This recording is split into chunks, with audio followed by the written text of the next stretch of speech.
Will Elon stay in Los Angeles and live with the consequences of the Bay Area orders to stay shut down, or will he go to Fremont and reopen the factory? So the theme of our show today is, will he stay or will he go? And so first wanted to thank you. This is Greg for Teslafaninsight. Thanks for joining us. I wanted to specifically thank our Patreon supporters. Today is our trade blast for Friday, the 8th of May, 2020. So the California governor yesterday announced that they're restarting manufacturing and a number of other businesses. The question is, how does this relate to Tesla? And the answer is that the governor has given the state or the counties permission to self-regulate when it comes to how they're going to handle the reopening of their respective areas. In the case of the Bay Area, the counties of San Francisco, Alameda, and Santa Clara County have banded together to all three do the same thing. And what that same thing means currently is that Tesla is still shut down. Now, I have to say that I'm very surprised that we have this situation. The reason is that there's something called a civil penalty and there's something called a criminal penalty. We looked it up and came up with the fact that if in fact a business opens in the Bay Area, it's likely that the penalty incurred by the company or executives is a civil penalty, which involves going to court, battling it out, maybe paying a fine, something of that ilk. And so we're kind of very surprised to see the sort of response here being what it is, because Elon has a lot of good lawyers and he's happy to pay attorneys. And so we're very surprised to see him not do something that forces this whole issue back into the courts. Because all over California, there are certain counties that stayed open, that didn't close up. There are individual businesses that are staying open. And it just seems as though the volume of people opening up instead of facing the threat of losing their businesses has gotten to a fever pitch. And therefore, we should expect that Tesla will do the same.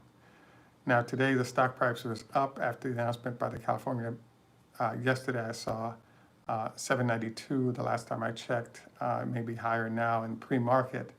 But in general, what it says is that the market is kind of waiting for what Tesla / Fremont / Elon are going to do. And we think by announcement on Monday and then Tuesday action, we're definitely going to see what his answer is to this question. And we think the answer is he's going to open it back up and that they're going to start pumping cars out early to middle of next week. So, what are some of the origins of this? Well, I actually lived in the Bay Area for a long time, and there's been a transition going on. A lot of inbound new folks that are very wealthy and non-high earners basically having to move out or move elsewhere. And so one of the attributes here is people who have $1, $2, $3, $5 million homes now want an environment that doesn't include manufacturing. So I was part of a public fight in Palo Alto regarding extra housing for Stanford employees. And it became very obvious that there's a lot of folks who, once they got there, don't want any more congestion or other business to occur if possible, because it makes it easier for them to enjoy the environment. So because there's so little manufacturing left after housing costs spiked, that group of folks don't have their interests represented as well as others might. Apple, Google, all the other entities that are in near proximity have circumstances where most of their employees can work from home and they can be productive and do a lot of business online, et cetera. Whereas manufacturing vehicles, you really have to have people in the building making cars. So what this means then is that you have an environment where the folks at Tesla are at a disadvantage. They don't have a lot of support because there aren't enough people doing what they're doing manufacturing-wise. And so I think Elon's stuck. I believe that I was surprised, as I said, that they shut down earlier because they should have pushed it to court a month ago, because now we would sort of see the byproduct of him getting an injunction to stay open or other methods through the courts to be able to keep operating. And so now I think is a great time for the company to go ahead and push it into the courts, because the Bay Area is actually talking about a shutdown that could last 2 or 3 months. And I think the destruction that would have on the company is pretty severe. So they really need to test out what the situation is going to be now rather than wait longer, because the answer might have been that they could have won before, and they're just allowing more time to pass that potentially results in fewer vehicles being produced and lower revenue, et cetera. What we're expecting, and we do not have this on any good authority other than we saw something in the San Francisco Chronicle about this, is that Elon is going to go ahead and quietly, without fanfare, reopen a facility and then deal with the consequences that come with it. And we think that he's going to win. And the only problem I see happening here is once he does it and wins, there are a bunch of folks that don't have his ability to pay for lawyers that will suddenly join the bandwagon, and those extra people might result in issues for his company. But there's too much precedent already going on in California of individual businesses, et cetera, actually reopening, and there not being a huge amount of punishment, because most of what's been decided here I don't think has been tested in court, because there's a whole brand new sort of set of circumstances that we're dealing with. And so we'll find out how this plays out as we head into the next few weeks. So, the next thing that I'm thinking about is that if in fact they do open, I think we're going to see a nice spike in the stock, and then we get the short squeeze we've all been waiting for to figure out if this thing is going to bounce severely towards the 1,000 a share zone. So we'll find out the answer next week. One of the things I wanted to include in this trade blast that I thought was fascinating is that one of our viewers actually sent me a fairly long video involving, there's something called the Daily Tesla Podcast, and he was able to get on camera an interview with an analyst from New York. And I thought the interview dragged a little bit too long, but one of the points that was raised that I was impressed by was Mr. Einhorn's comments from last week was brought up. And I thought it was interesting how between Elon saying it's going to go down or it's too high, and Mr. Einhorn's comments, it pulled the stock down $80.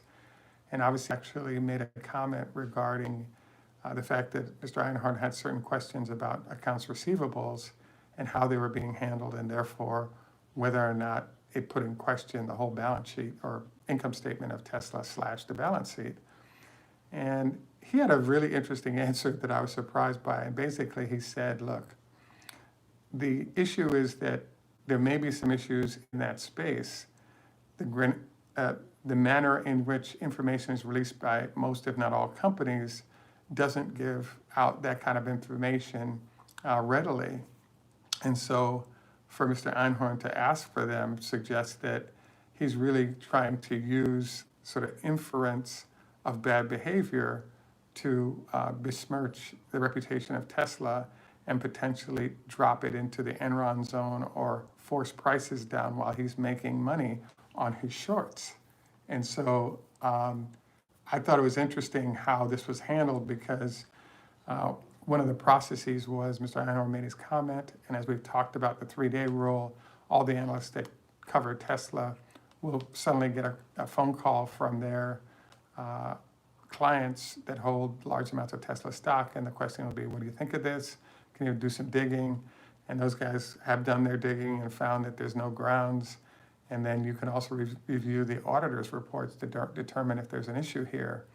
But as we said before, very creative technique on part of Mr. Einhorn to generate negative press on Tesla and leverage that press into making money, i.e. avoiding a short squeeze for himself as the stock is rising.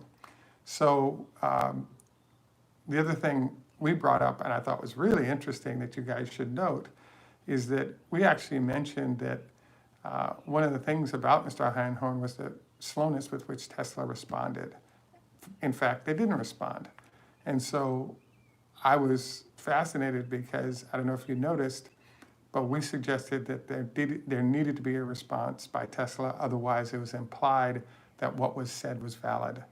And I just wanted to note to you that the net result of all that is that when it came up this week, a discussion of whether or not Tesla's Shanghai plant was shut down, they quickly responded that we're doing routine maintenance. Our employees were on holiday while we were doing this maintenance. And so therefore, the stop or loss of production isn't there related to a shortage of parts coming from the United States.